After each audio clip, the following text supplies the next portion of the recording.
Hello everyone, welcome you in my YouTube channel math moment. और आज हम लोग अध्ययन करेंगे मेंसुरेशन के कुछ महत्वपूर्ण क्वेश्चन का। तो आइए देर ना करते हुए शुरू करते हैं आज का सेशन। तो आज का पहला क्वेश्चन है, दी गई आकृति में पंचभुज BCDEF का क्षेत्रफल कितना है। जैसा कि आप ये चित्र देख रहे हैं, ये एक आयत का चित्र है जिसके कोने से कुछ भाग काट कर निकाल दिया गया है, जिससे एक पंचभुज का निर्माण हो रहा है और हमें उसी पंचभुज का क्षेत्रफल मालूम करना है। तो जो पंचभुज है,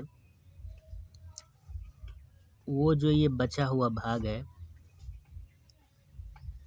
वही पंचभुज है और इसी का हमको क्षेत्रफल निकालना है। इसी का हमको क्षेत्रफल मालूम करना है। तो आइए हम इसे सॉल्व करते हैं।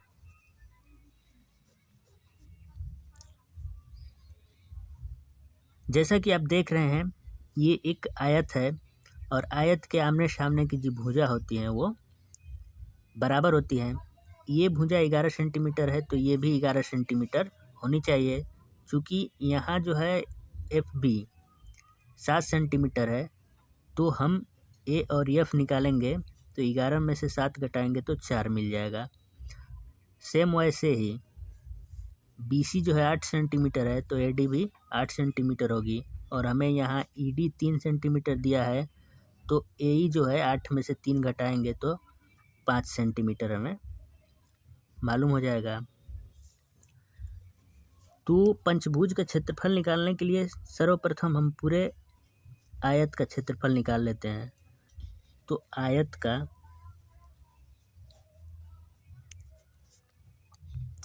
क्षेत्रफल बराबर लंबाई गुणते चौड़ाई बराबर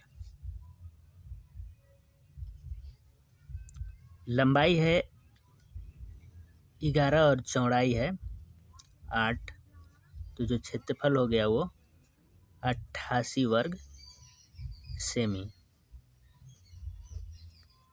और चूंकि आयत का जो सभी कोण है वो 90 डिग्री का होता है, तो हम यहाँ देख रहे हैं कि एक राइट एंगल कोण का निर्माण हो रहा है, एक समकोण त्रिभुज का निर्माण हो रहा है। और समकोण त्रिभुज का क्षेत्रफल हम निकाल लेते हैं। समकोण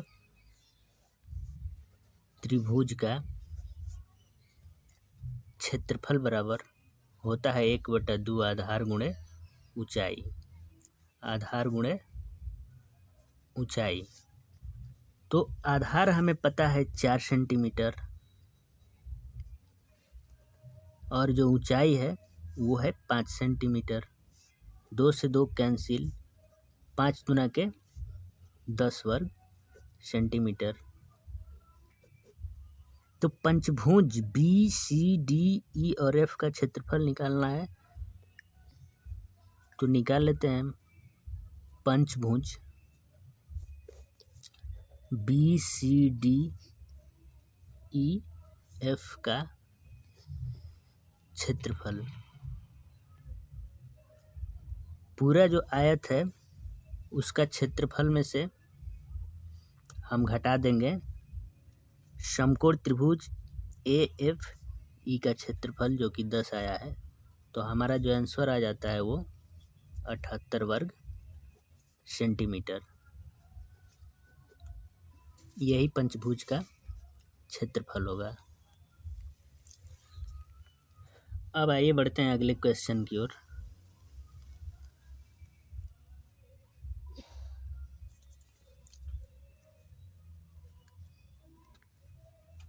अगला क्वेश्चन है, संलग्न आकृति POQ तथा ROS उस वृत्त के व्यास हैं जिसका केंद्र O तथा त्रिज्या 14 सेंटीमीटर है। इसमें छायांकित भाग का क्षेत्रफल ज्ञात कीजिए। हमें जो है ये जो वृत्त दिखाई दे रहा है इसमें कुछ छायांकित भाग हैं, जैसे कि ये छायांकित भाग है, ये छायांकित भाग है। तो हमें छायांकित भाग का ही क्षेत्रफल निकालना है। तो आइए इसे सॉल्व करते हैं। छायांकित भाग का क्षेत्रफल निकालने के लिए सर्वप्रथम हम निकालेंगे इस अर्धवृत्त का क्षेत्रफल, और उसमें से ये जो समद्विबाहु त्रिभुज है उसका क्षेत्रफल हम घटा लेंगे। पूरे अर्धवृत्त का क्षेत्रफल निकाल करके हम इस एरिया को घटा लेंगे तो हमें छायांकित भाग का क्षेत्रफल मालूम हो जाएगा। तो सर्वप्रथम हम अर्धवृत्त का क्षेत्रफल निकाल लेते हैं। तो आइए अर्धवृत्त का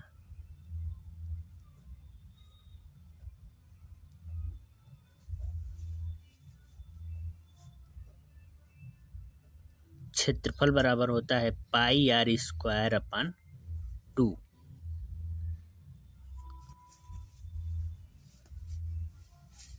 तो पाई हो जाएगा आपका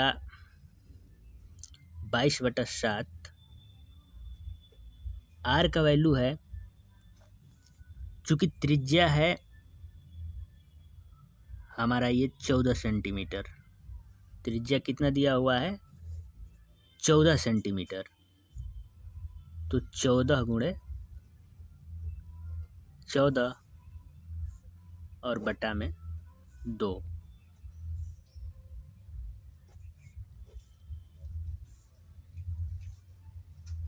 ग्यारह हो जाएगा यहाँ।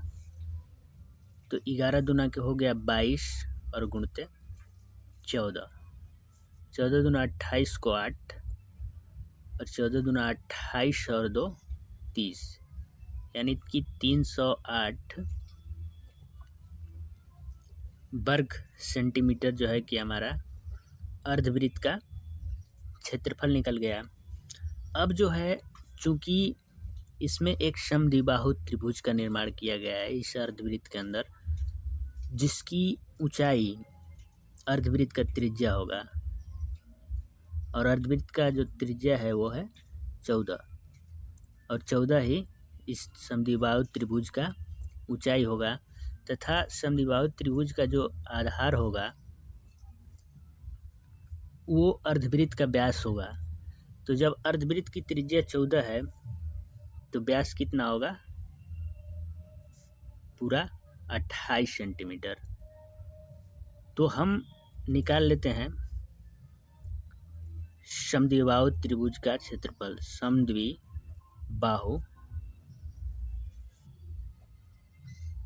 समद्विबाहु त्रिभुज का क्षेत्रफल बराबर 1/2 आधार यानी बेस गुणे ऊंचाई। 1/2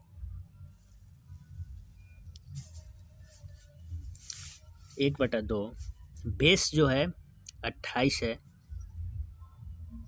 और ऊंचाई जो है 14 है।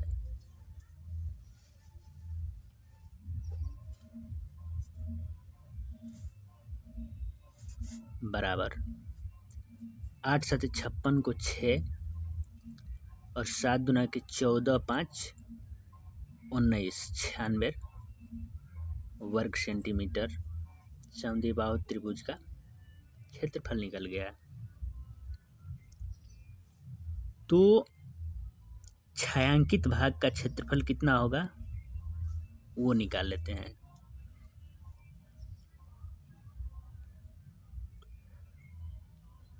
छायांकित भाग का क्षेत्रफल निकाल लेते हैं। अर्धवृत्त में छायांकित भाग का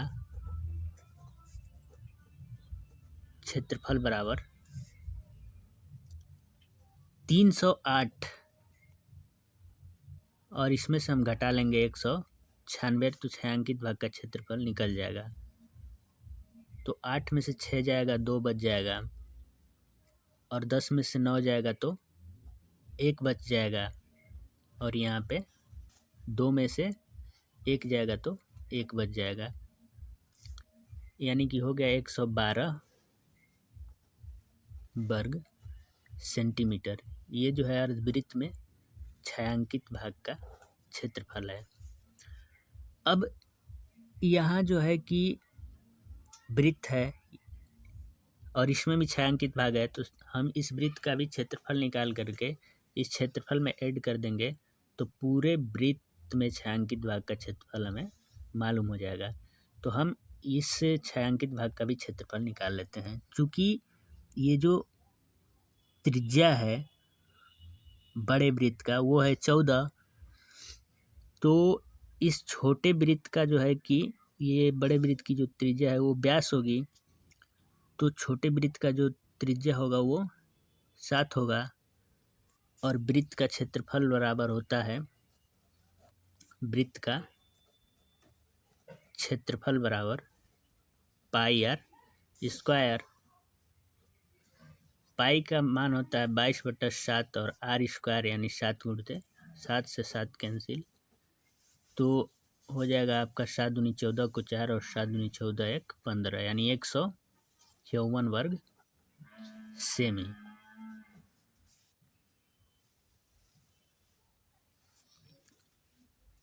तो पूरे चित्र में छायांकित भाग का क्षेत्रफल बराबर 154 और प्लस 112, 4 2 6, 5 1 6 और 1 1 2, 266 वर्ग सेमी। उम्मीद करते हैं क्वेश्चन आपको समझ में आया होगा और वीडियो पसंद आए तो वीडियो को ज़्यादा से ज़्यादा शेयर करें तथा चैनल को सब्सक्राइब करें। Thank you very much.